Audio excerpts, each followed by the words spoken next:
Again, for your records, I'm Hernando County Sheriff Al Nienhuis. It's spelled Nienhuis, and it's pronounced Nienhuis.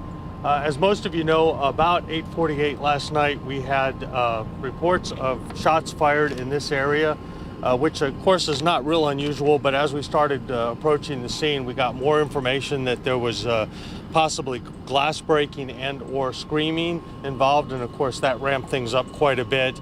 And when units got on the scene, they did find two bodies that did die from homicidal violence. A third person who is still alive at this moment was transported via air ambulance to a local trauma center. And what we're able to do is let you know that the exact address is the one behind me. It's 27378 Azen Loop. It's here in Brooksville, which is in the Hillendale subdivision. And we had 3 victims at the residence when we got here.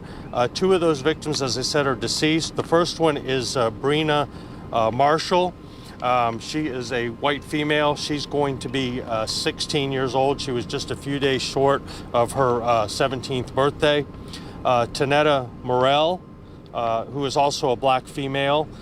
She was a victim, and she is deceased at the scene, or was deceased at the scene. And then we had one victim, a Mr. Adolphus Washington, who was transported to a local hospital. And as I said, he does have life-threatening injuries, but at this moment he is still alive. So, are you able to tell us the relationship between the two? We still haven't. All of the victims were all lived in the house and were related to each other either by marriage or by birth. But as far as the suspect and the victims, I don't know if we've gotten any clear indication of what, if any, the relationship was at this moment. So, any indication that the suspect was breaking into this home? No, again, we're still not 100% sure. We're in the process right now of getting search warrants because obviously we want to make sure all our T's are crossed and all our I's are dotted as far as prosecution goes. So we're getting search warrants for the houses and for our suspect who's in custody. He is a person of interest. He was arrested on some unrelated warrants, and we're not releasing the identification of that person as of right now. But again, we have not been able to definitively determine if there was any relationship between the victims and our suspect. Just because our viewers are going to ask, why not release the name of this suspect? He's arrested, he's in custody. Right. Well, it's because it's an investigative. We talked with our detectives and they're not quite ready to release the information yet. Obviously, that'll be forthcoming as soon as we get him booked. But right now, we're still going through the process of getting search warrants even for our suspect to be able to search his person for evidence. Just to confirm, the 2 deceased victims, that's a mother and her daughter? Yes, that is the mother and daughter. And I believe the gentleman was like a stepfather to the young lady, and I would assume married to Ms. Marshall, or they were in a romantic relationship, I guess. Are deputies familiar with that suspect? Hold on just a moment. What? I said, are deputies, because you're not releasing the name, I was just saying, have deputies ever been familiar with that subject? Have you guys had run-ins with him? Well, we had 3 warrants for him, so obviously he's been involved with law enforcement in the past. So. You said earlier overnight that those were felony warrants. Can you expand on that anymore? I don't have that information in front of me right now, and I don't even know if I saw the information. If I did, I don't recall, but they were definitely felony warrants. Are you able to say they were violent crimes? Again, I don't recall what the specifics were, and also the house that we got the suspect in, there will likely be burglary charges there too, because it did appear he broke into that house that he was holed up in, and the address on that is 27199 Thorncrest, which is probably about 1/8 of a mile, almost straight west of us from right here. Have you got any word on the third victim taken to the hospital? Does that person look like they will make it, or are these still some pretty serious or critical injuries? There were serious injuries, and I heard that they were very serious last night. I haven't got an update other than the fact that he is still alive, and we're hoping to be able to talk to him as soon as he's able to talk with us. And really quickly, it sounds like you had almost a perfect chain of events from witnesses to the first responding deputies. Otherwise, this guy might have got away. Absolutely. I mentioned before that even my wife was, and she's obviously heard a lot of these stories, she was even surprised at how well the first responders did, namely my deputies, and not just the patrol deputies who came and set up a good perimeter, but K9 who tracked, and the air unit who saw an individual go into this house.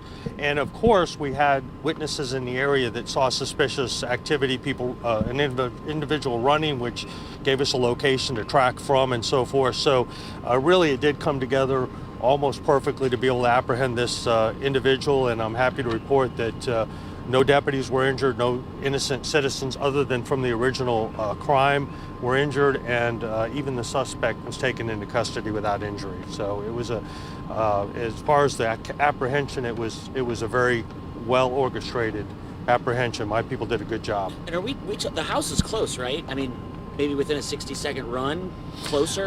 Probably a little bit further, unless you're really, really quick. It would be, like I said, about 1/8 of a mile, so it would take a few minutes, especially going through houses and jumping over fences. But it was, obviously it was close enough that it really had to, my deputies really had to do, everything had to work out perfectly, and they executed it flawlessly last night to get him into custody. And I will tell you, gave me a little bit of pause last night listening to the SWAT members entering the house, and that's always stressful, and then hearing that they made suspect contact, which really elevates the stress level almost to unimaginable levels, and then hearing the person was in custody and knowing that nobody was hurt brought it back down again. So it really is, it's a very stressful time for the commanders involved when you're going into a house in the unknown, and my SWAT members are some of the most dedicated, most professional, even-keeled guys that you'd ever want to meet. They really do credit to the law enforcement profession. So, was the suspect still armed when they had to go in? We're not releasing any of that information at this moment. And still no motive? I'm sorry? Still no motive? No motive. We don't even know the relationship, much less the motive. So, but it was, I will tell you, it was very violent.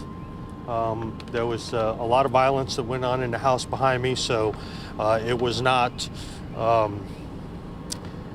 It was very violent. That's all I got to say. It was a horrific crime scene. So. Can you speak more about the tragedy of this nature? I mean, a young girl just a little bit away from her 17th birthday, as you were saying. Well, and I was just told on the way over here by my public information officer that apparently on her Facebook she didn't want presents for her. She wanted donations to the SPCA for her birthday. So. To say it's a tragedy is an understatement. Words can't put into a young life snuffed out like this, and we live in a sea of tragedy sometimes, and this is one of those times. There was another shooting in Brooksville yesterday, last night. Any connection with that? Well, originally we thought, because of how coincidental it was in time frame, we thought they might be related, but as we get more information, we haven't totally ruled that out, but it doesn't appear that they're related. It appears to be just a coincidence that they happened. The calls came in about 45 minutes apart. The first one in Brooksville, and then this one 45 minutes later, roughly.